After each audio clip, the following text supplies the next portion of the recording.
खूब लड़ी मर्दानी, वो तो झांसी वाली रानी थी। शायद ही कोई होगा जिसने बचपन में ये पंक्तियाँ ना सुनी हो।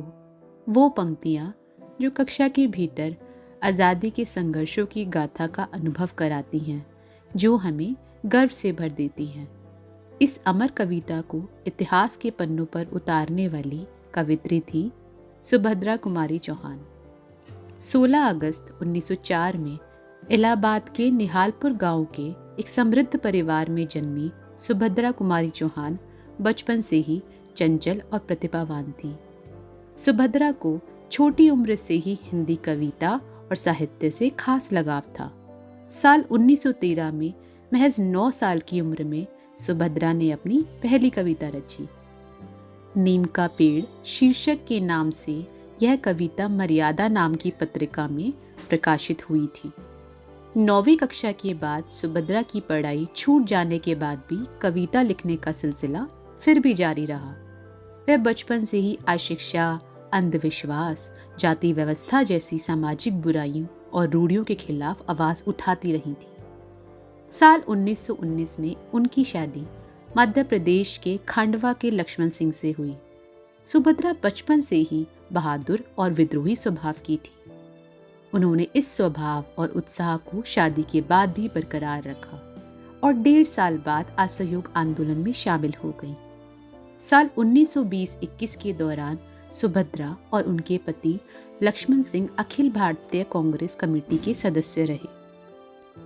साल 1921 में महात्मा गांधी के असहयोग आंदोलन से जुड़ने पर वह पहली महिला सत्याग्रही कहलाई गई। उस वक्त पूरे देश में सत्याग्रह आंदोलन चलाया जा रहा था। साल 1922 में जबलपुर के झंडा सत्याग्रह में सुभद्रा कुमारी भी शामिल हुई। वह लगातार देश की आज़ादी के लिए संघर्ष और राजनीति में अपना अहम योगदान देती रही। वह बढ़ चढ़कर आंदोलनों में हिस्सा लेती, स्वाधीनता के लिए रोज सभाएं करती, जगह जगह जाकर अपने विचार रखा करती थी। ब्रिटिश हुकूमत के खिलाफ चलाए जा रहे आंदोलन से लोगों को जोड़ने के लिए उन्हें जागरूक भी किया करती थी।